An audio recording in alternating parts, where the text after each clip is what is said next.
Hello, everyone. Welcome to Inspirational Stories on the Other Side of Fear.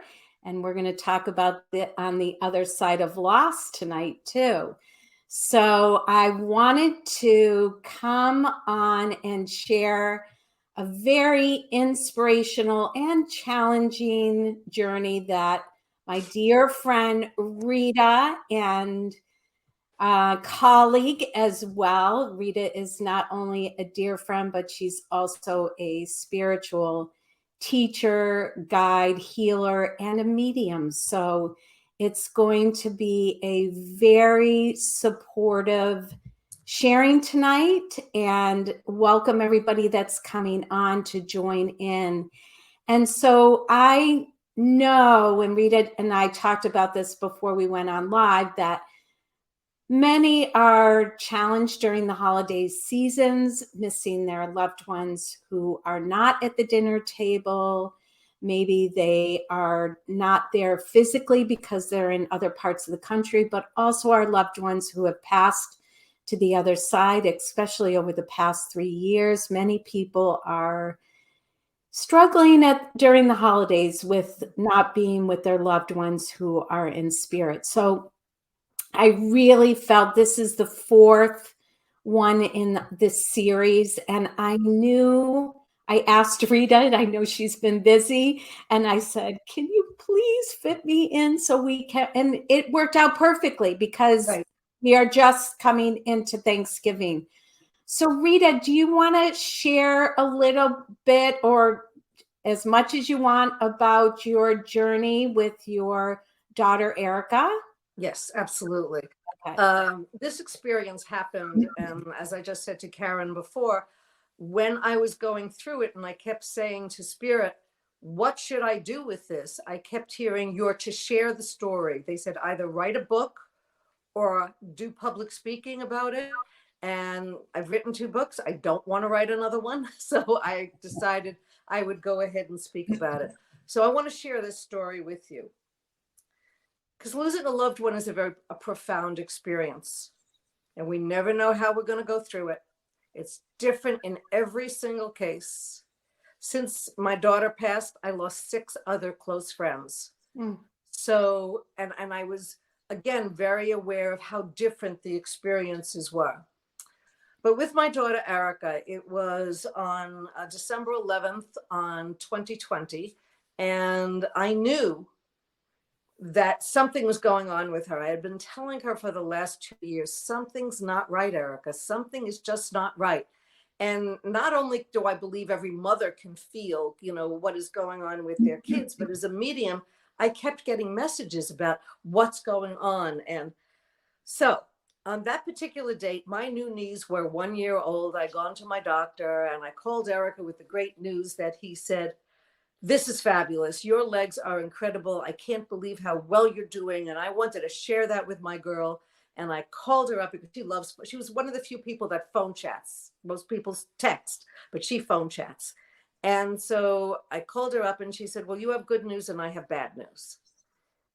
And I said, oh, what's the bad news? And she said, I just came from the doctor. I just had my scans. So she had her scans every 6 months. She had a brain tumor about 8 years ago. She had the scans every 6 months. And she said, the doctor said, I have sarcoma. It's all through my body. It's in my spine. It's in my liver. It's in my lungs. And no matter what I do, I have no more than 2 years to live. So Rita, can we pause there for a second? Because Can I ask you, what was that experience and that feeling like for you as a mother? Oh, and immediately it was horror. I mean, I just didn't know what to do with myself. I was in my studio at the time. And, I have a young woman that has a studio next door, Shishi, who you know. And she was the only one that was in, because it was in the morning. And I just walked into her studio and I said, this is what's happening. We're close friends, but we don't socialize. And there she was, and she just held me in her arms while I cried. And that crying is important to do. Yeah. The crying of letting go. And So feeling the terror. You can't deny it. We're human, right? the terror was definitely there. One of the scariest things I've ever experienced, because through my mind, I kept saying, how am I going to deal with her? What do I need to do for her? How am I going to deal with my grandchildren? You know, what's going to happen with her husband? What's my relationship going to be with my grandchildren after this happens? So all of these questions are flying through my head. So at the very beginning, Erica decided she would take treatments. And then the doctor kept saying, it's not going to extend your life. You have to know that you're going to end up either passing from organ failure with the treatment because of the treatments, or the cancer will take you over. So she did the treatments for about 8 months. Of course, the pandemic was going on, so to, you know, complicate situations. She did the treatments for about 7 or 8 months. And then she said, I've had it. I can't go around being constantly sick, because she had absolutely no quality of life while she was going through these treatments. And she said, what's the sense? If it's not going to extend my life, if it's not going to do anything for me, what's the sense? And how did you stay strong, Rita? How did you move through that time? You know, again, you were so focused on her, but you had a lot going on in yourself as well. Yes. Yeah, absolutely. Absolutely. I mean, what did you do to cope? Every morning I would get up, and I know this sounds corny and, you know, hokey, but I would get up. I would be thankful for what I had. I wanted to make sure the days we had together were going to be good ones. I wanted to make sure that she felt loved every minute, that until she took her last breath. And I know she still feels loved because she visits me all the time. But, you know, I wanted to make sure she felt that she knew without a question she was loved continuously. And so I got up with the concept of, yeah, this is horrible and this is scary. And yet every time there was time to do something, I would get a message from Spirit on how to do it. Wow. So, so your connection to your spirit, your connection to spirit, your spiritual toolbox, right, all of that all worked with me. Yeah. All worked with me the whole time. I have very dear friends, including you, who were so supportive and so loving and so there for me, and always checking in that I was doing okay, which allowed me to have the focus to make sure she was doing okay. And I know you, Rita. I mean, we've known each other for I don't know, very long time. Yes. Yeah. And I know it wasn't always easy for you to receive help and support. Correct. And I thought this time I made sure. I know you did. I was not going to tell anybody, I'm okay, go away, which is my normal way, or was my normal way of being. I was going, and a lot of people become very uncomfortable when you're going through something like this. So you really find out who loves you enough to be there for you. Yeah, I remember you talking about that, right? Exactly. Yeah. And so when I was aware that, you know, you and Joanne and Donna and Maureen and so on were there for me, were not asking of me, we're not saying you have to do for me, but were there for me, that allowed me to accept the love in so I could give the love out, because it's all energy. Yeah. And you also, I know you had to navigate, and I think this is important for people going through, is you had to navigate what you could give to others and what you needed to, how you needed to save your own energy. And, you know, many, many years ago, I took something called reevaluation counseling or co-counseling, and they gave me a big button that said, I just said no and I don't feel guilty. I will tell you that this taught me how to say no and not feel guilty, because there was no way I could do for everybody else now, which is my normal way of being. Yeah. That I had to preserve my energy for my husband, for my other daughter, and for Erica. Yeah. So because they needed me too, and the need that I could feel coming from them was profound. And so now as time got closer to that time, because, you know, I know you're going to share how you made the decision to bring her to your home, and please share that. Yeah. Well, how did that all unfold? Well, we were at the doctor's office. It was the visitors were finally allowed to come upstairs with you, because during COVID, there was a good few months that we had to wait down in the cafe with a mask on while she was up getting her treatment, and then she would come down.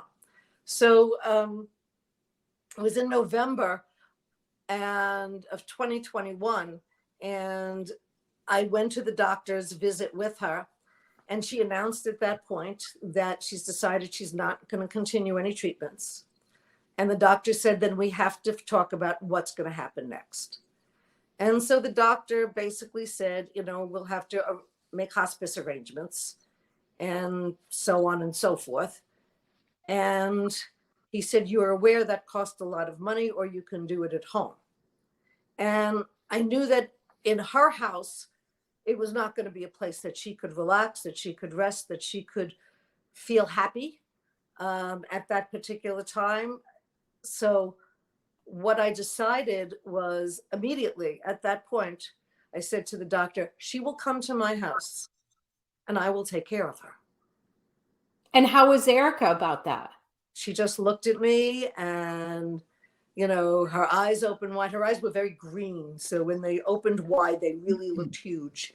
And so she just looked at me and she said, are you sure? I said, 100%. I said, I'm your mother and I love you. And how did you know that in that moment, Rita? Did you just know it, and you just knew it? Just came out? There was no question. Just came out right out of my mouth. Right out of my mouth. Maybe it was my mother talking through me. I don't know. But it just came right on out of my mouth that I was going to do that. And when I was asked, was I sure? I knew I was. Wow. There was no question about it. Yeah. And so on February 17th, she moved in of 2022, she moved into our home.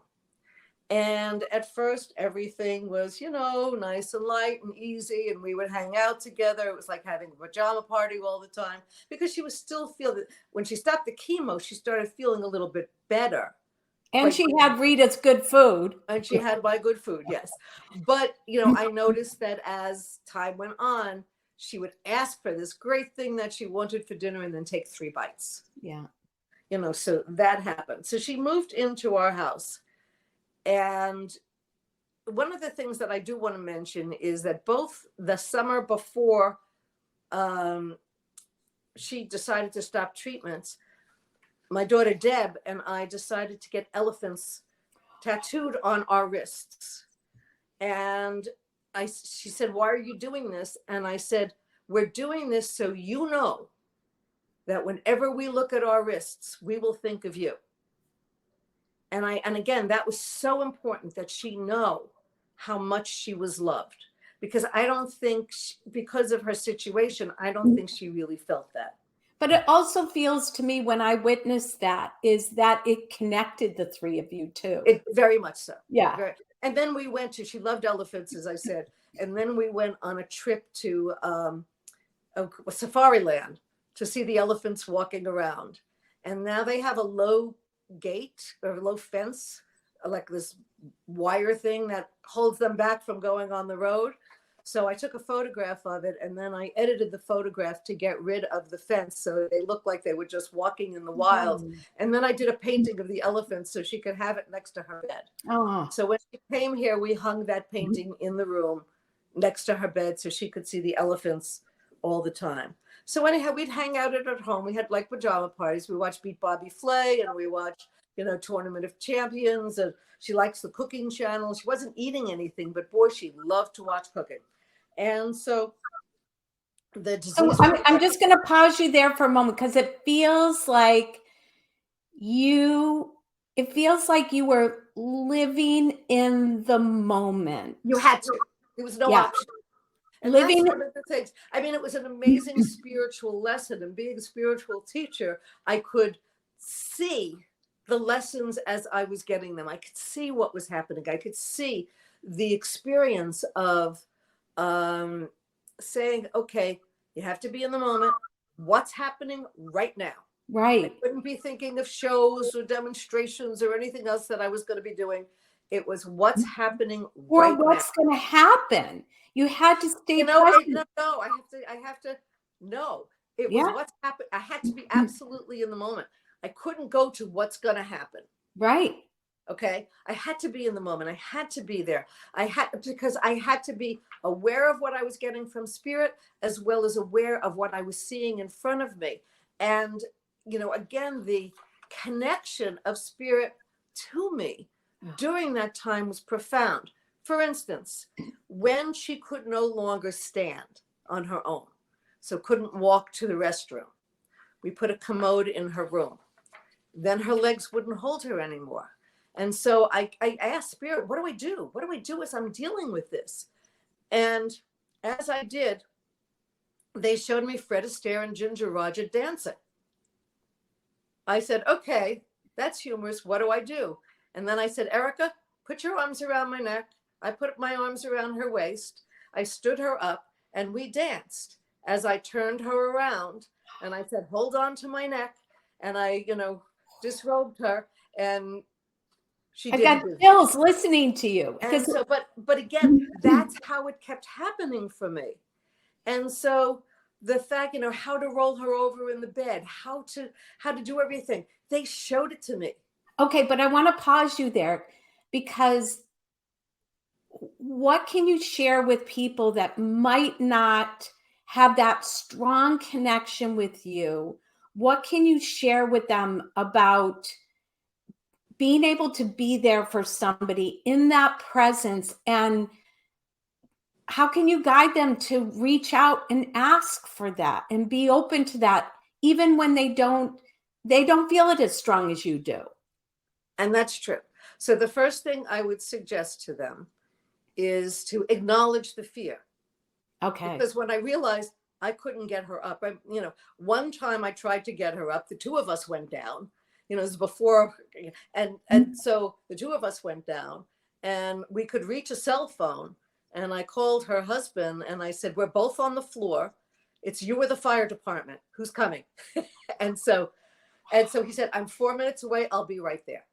And so when you say acknowledge fear, what did that feel like? Or what does that feel like to acknowledge fear? What happened? Am I allowed to use 4-letter words on this program? Well, maybe you use the first word, first letter. Okay. What the SH is going on. Okay. You know, and so just what's going on? What do I need to do? Okay. What do I need to do to deal with it? And so, and that's whenever I asked, you know, whether you want to say I was bilocating, you know, but I was in spirit as well as being here. Yeah. So you knew how to do that. So if somebody is like, you know, not as experienced in that, what I'm hearing you saying is acknowledge the fear, feel it, but just somehow ask for whatever you need. Acknowledge it. Wow. I'm blank and scared. Right. Okay. Right. Acknowledge it. And then say to spirit, and for those people who don't understand speaking to spirit, it will sound like the voices in your head. Yeah. Okay. And we all know what that feels like. Yeah. So you ask spirit, you know, what do I need to do? And then keep quiet for a moment and allow yourself to hear or see or feel the answer.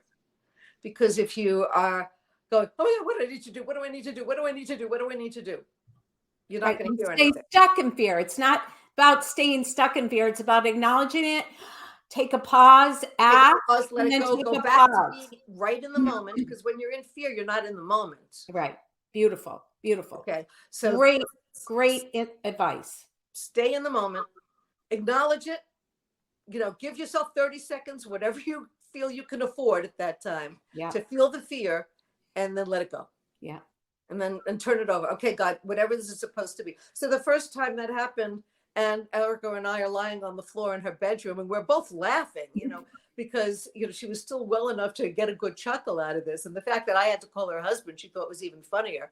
And, so, and so I ended up, Scott came, he lifted her up immediately. And I'm like sitting there like, what about me? What about me? So I pulled on the side of the bed and climbed up, but she was sort of lying on top of me when we were on the floor. I was glad she wasn't on the floor itself, but she was lying on top of me. And so anyhow, so he came, and then the dance thing came. And so then that settled, and she loved when we did the dance thing, because when I would say, okay, put your arms around my neck, and I would start to do the dance, and then we started to hold on to the hand, and, and we did the dance each time. That took us through a good few weeks. Wow. It where sounds like even though the decline was happening, she knew what to do. I knew what to do, and we did it. Yeah. And it sounds like there was a balance of this very uncomfortable, challenging transition, but somehow this playfulness and this humor brought this light into the dark feelings. Right. And one of the things I have to say is, I always say my guides had a sense of humor that is unbelievable. So they will constantly let me know what's going on and what I need to share. And so, time went on, and we'd smile and we'd laugh and we hang out together and so on and so forth. But I want to share what happened the night before she passed, because that was incredible. And then I want to share some of the things that happened since. Right. On the other side. On the other side of it. So the night before she passed, it was about 11 o'clock, and she could do nothing at that point. She couldn't turn. She couldn't move she couldn't open her. She could just breathe. That's all that was happening. All I could hear was her breathing. And so 11 o'clock, I heard my guides very clearly say to me, go into her room. And so I went into her room, and I laid down next to her, and I wanted her to be able to feel the warmth of my body. And don't start crying, because then I have to talk. And then what happened was at 2 a.m., all of a sudden she picked up her hand. This is somebody who could not move at all. She picked up her hand and she grabbed my wrist right where that tattoo of the elephant is. And so I realized what was going on. And I yelled out, hey, Mom, she's coming. And because Erica had always said, please, the only thing I want you to do for me is put my hand in Grandma's hand. Yeah. And so. And you knew you could do that. And I know I could do that. I knew I could do it. I mean, I've helped so many people pass. So the passing was not the hard part. The passing was actually beautiful. And so she grabbed onto my wrist. I called up to my mother. I saw my mother running around like she would before company was coming, cleaning the house, getting everything ready, making sure everything was fine, so on and so forth. So wait, can I pause you there just for a second? Because people that, I want you to share as a medium and having that experience, what you imagine it's like on the other side as people are getting ready and welcoming their loved ones home, because that can bring a lot of comfort to people. That's been one of the most magnificent things of being a medium, is I've experienced that with so many clients that I've worked with. I've experienced that sensation of them crossing and who meets them. And I will tell you, the variety blows you away. It could be anything from what I call, a neighbor taking a hand and holding it and just taking them across, to the big Italian backyard barbecue where everybody is talking and laughing and drinking wine and everybody's waiting, and there's crowds there waiting for the person. And it's not because a person's more popular than another person. It's just how their family functions.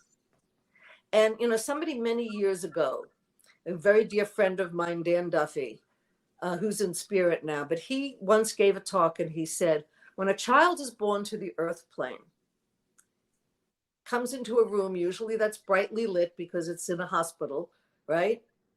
And everybody cheers and everybody's happy and everybody is thrilled.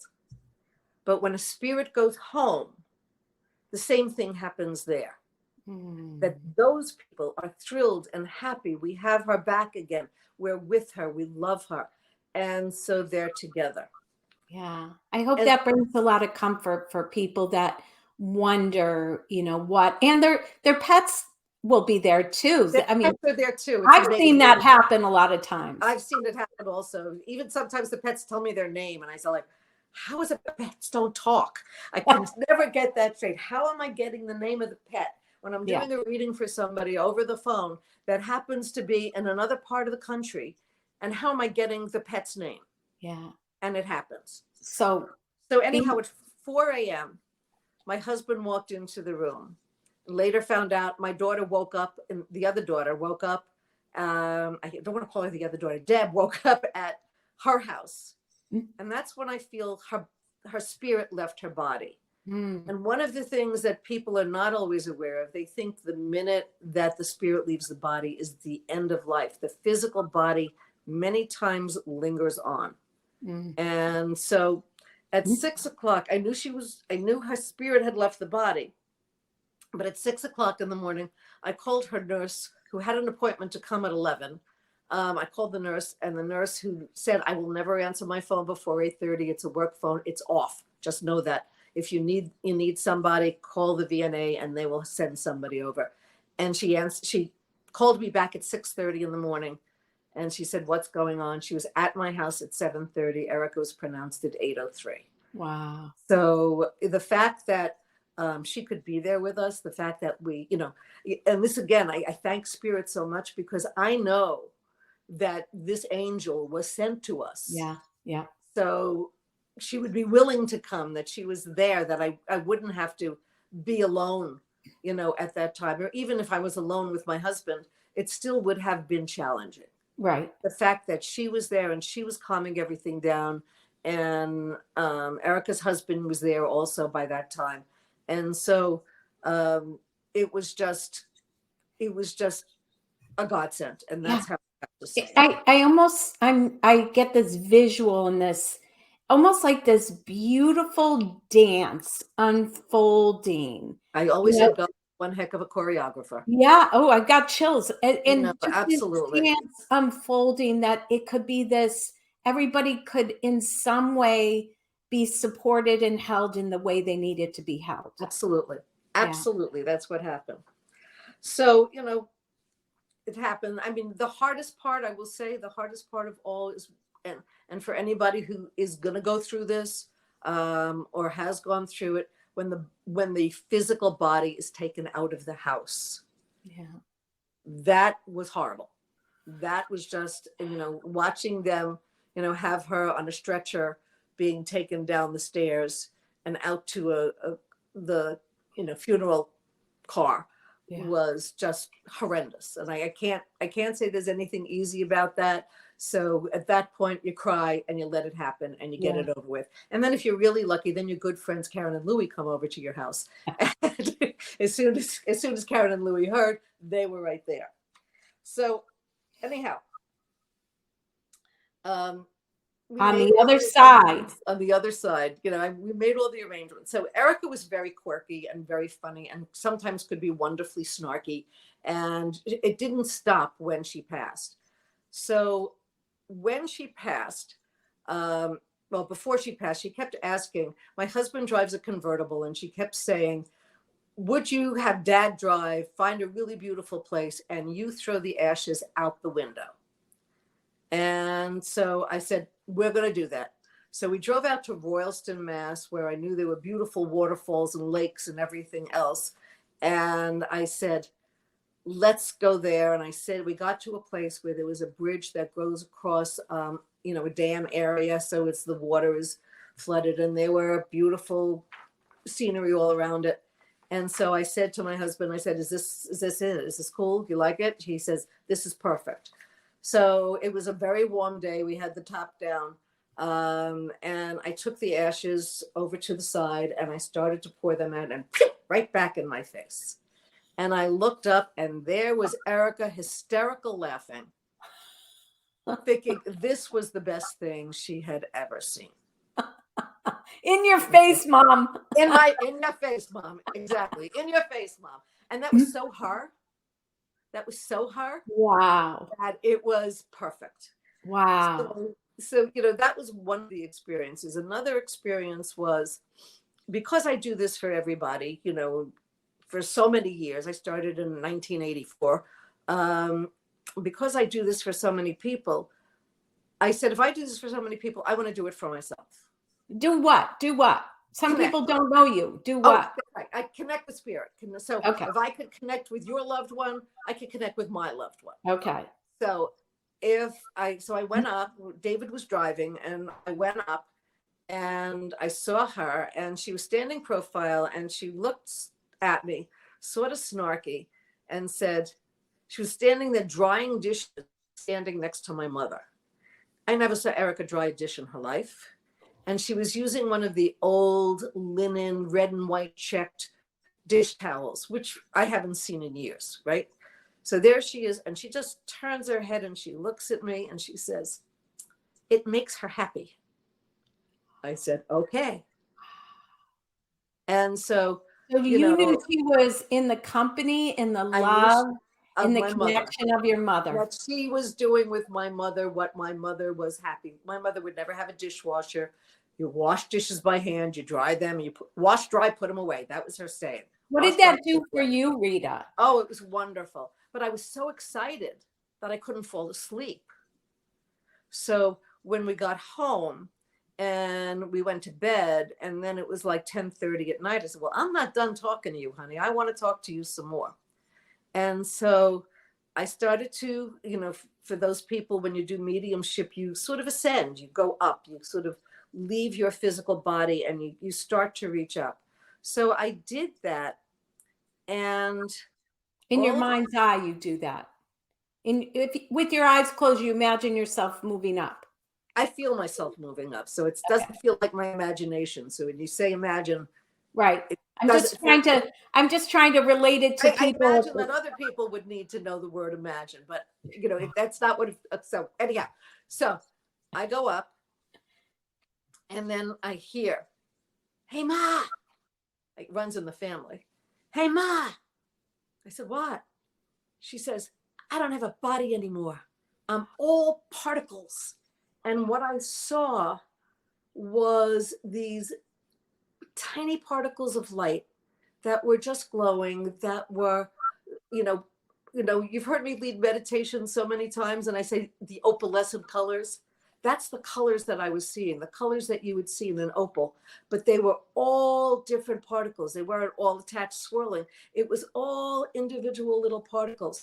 And so, for me as a medium, it was exciting as hell to see that, because you don't usually see that when you're doing mediumship. You usually just connect to the level that you can communicate with the physical, with what was the physical energy of the person.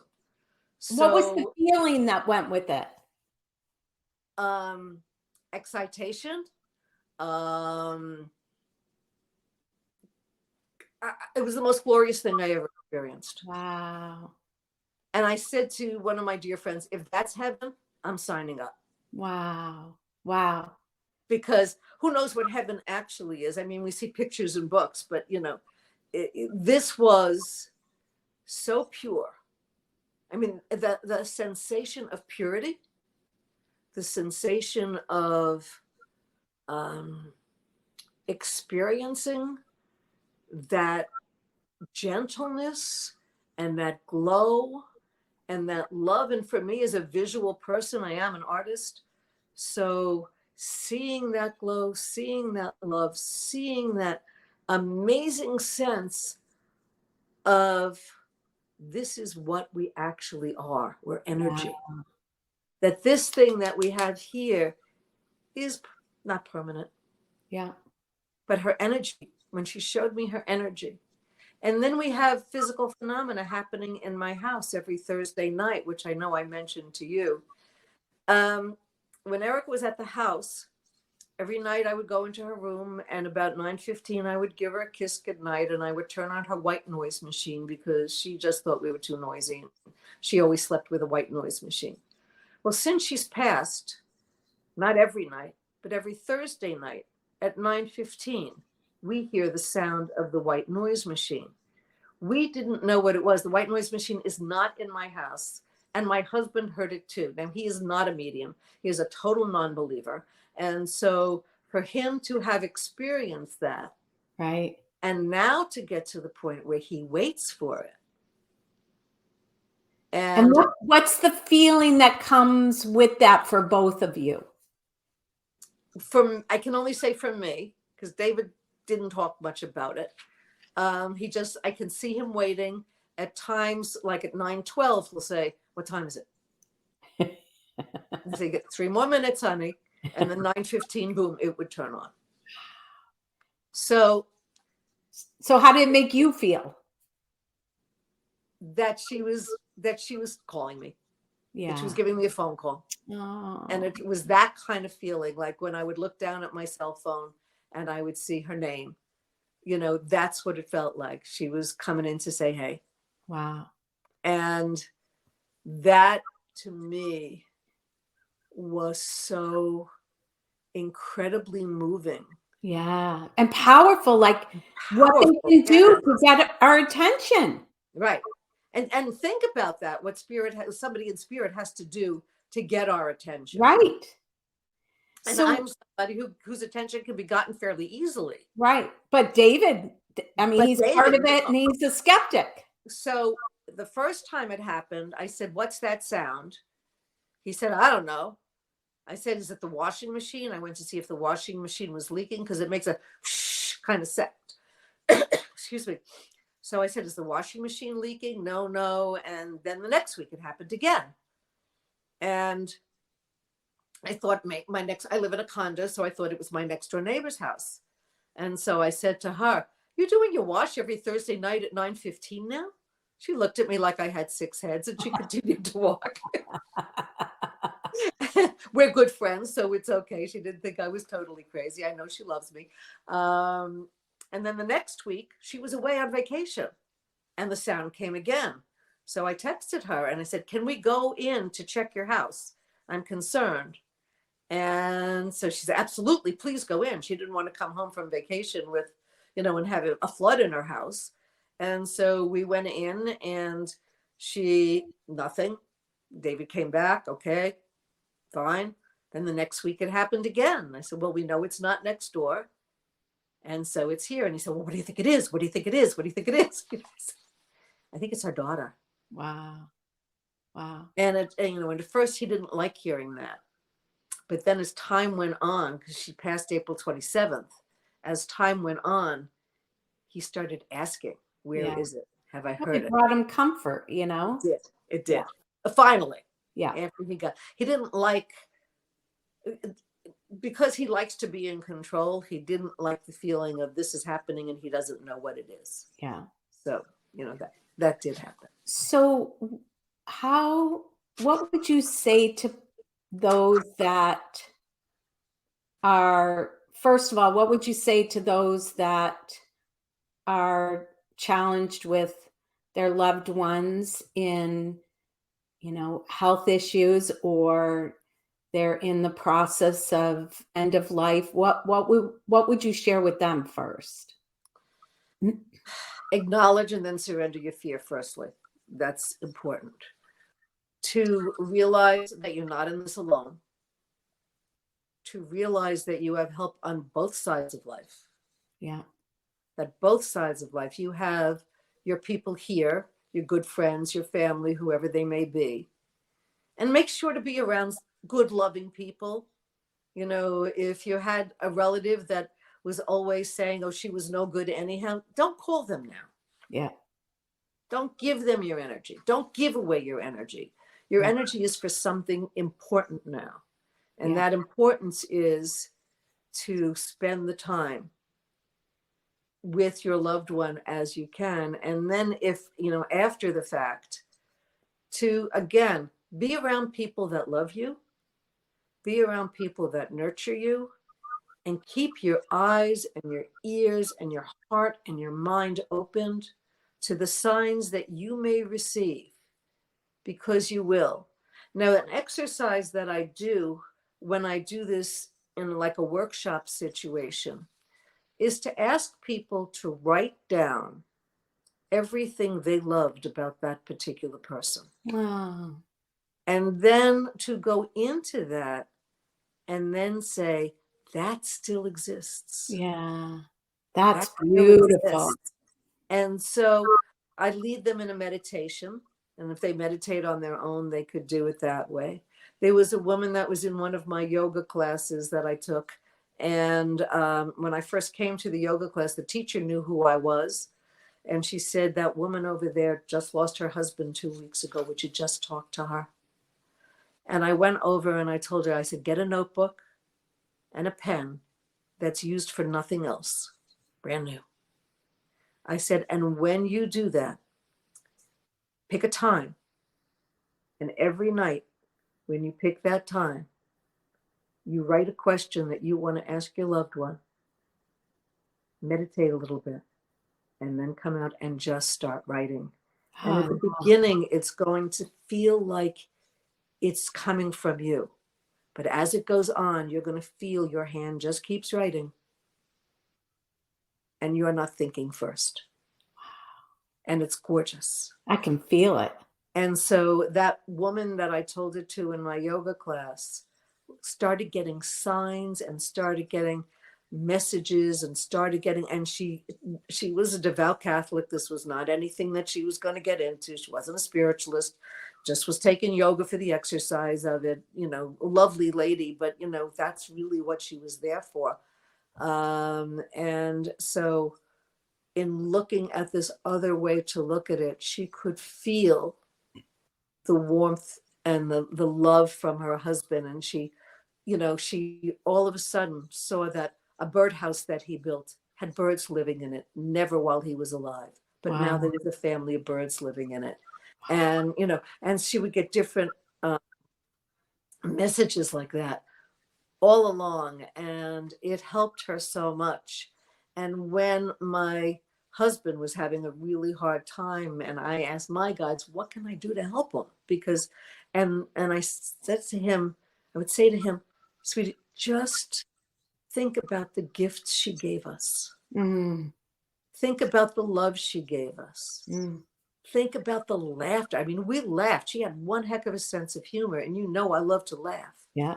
And so to think of that love that we shared and the fun that we shared and the laughter that we shared and the craziness that we shared, and, you know, to think about that instead of thinking what you're missing, Yeah. what you don't have now. Because it's not going to do anything when you're just going to sit there and be miserable and think about, you know, something happened to you and that this is about you. It's about them. Your part in this is to learn. Your part in this is to feel. Your part in this is to open your eyes. Your part in this is to love. Yeah. And it really is all about the love. Yeah. So important, Rita. It is.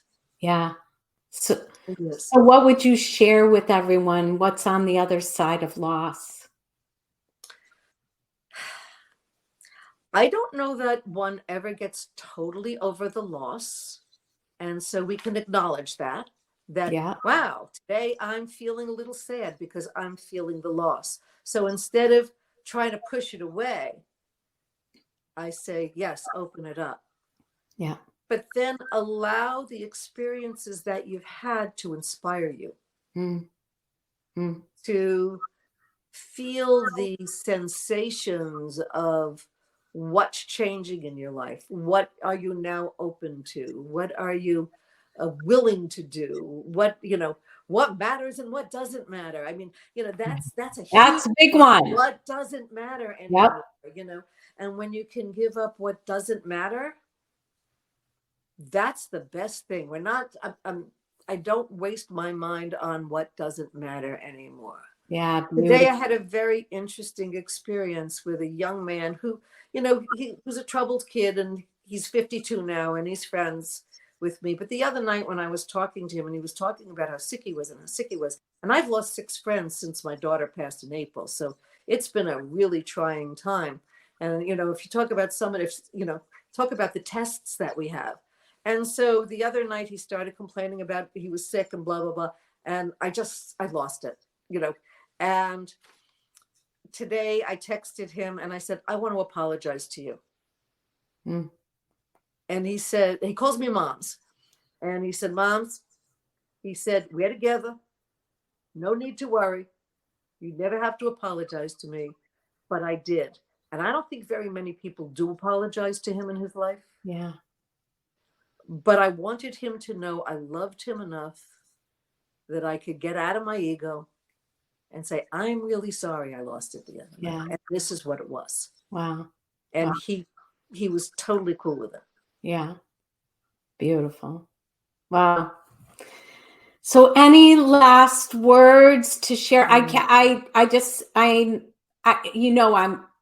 just so inspired by your journey. And I know I witnessed, the ups, the downs, You did. Yeah. But you did. And again, thank you for being right there by my side. Well, wow. I think that's, I think as somebody that watches, sometimes you feel very helpless, but again, it comes back to love. That's what we can do, is just share the love. It. That's exactly it. You showed me the love, so I felt secure, so I could show her the love. Joanne did it, who all of these people that were there for me. There were certain people that contacted me almost on a daily basis to find out how I was doing. Yeah. And were absolutely there for me. And again, I can't thank that, that ability to see that and thank them for sharing that love with me. And it brought me gratitude. It brought me and deep gratitude. I mean, the gratefulness that I feel from those people who were by my side, again, lets you know what's important and what's not. Yeah. Yeah. So one last thought to leave everybody as they go through these holiday seasons, and they may be experiencing that missing or wanting to receive that knowing or those signs or that connection. Any last thought? Firstly, I would say to them, appreciate the people while they're here. Nothing is worth really being mad at your loved ones about. It's really isn't. It's what's really important and what's not. Yeah. And then look for those gentle signs. And they may come in a lot of different ways. It could feel like something, like a little tap on your head. It could feel like something out of the corner of your eye. It can feel like something that you're just feeling in your heart. Allow yourself to feel those feelings. Acknowledge the feelings and be grateful for them. Say thank you for them. One of the things we know Spirit does love to get a good thank you. Yeah. So, say thank you and let them know that you're appreciative of this. Yeah, I have to share that has been, I've just been talking about this this past week and going into Thanksgiving. I've gotten to the very deep, elated, but knowing that just thank you for everything. Thank you for everything. That it's all, even the difficult stuff. I know what we learn from it and how we grow from it. As much as this was a difficult journey to go on, the amount of growth that I had, huge. Right. Huge. Yeah. Huge. So thank you, Rita. Thank you for being so. I know you've helped many, and you will continue to help many. Erica is living on through you and through the journey that you had together. And, I hope some of you going into the holidays can just feel that sense of peace, but openness to allow that connection and that love to continue. And because it does. It does. Love never dies. Love does not die. Yeah. Love is a pure energy.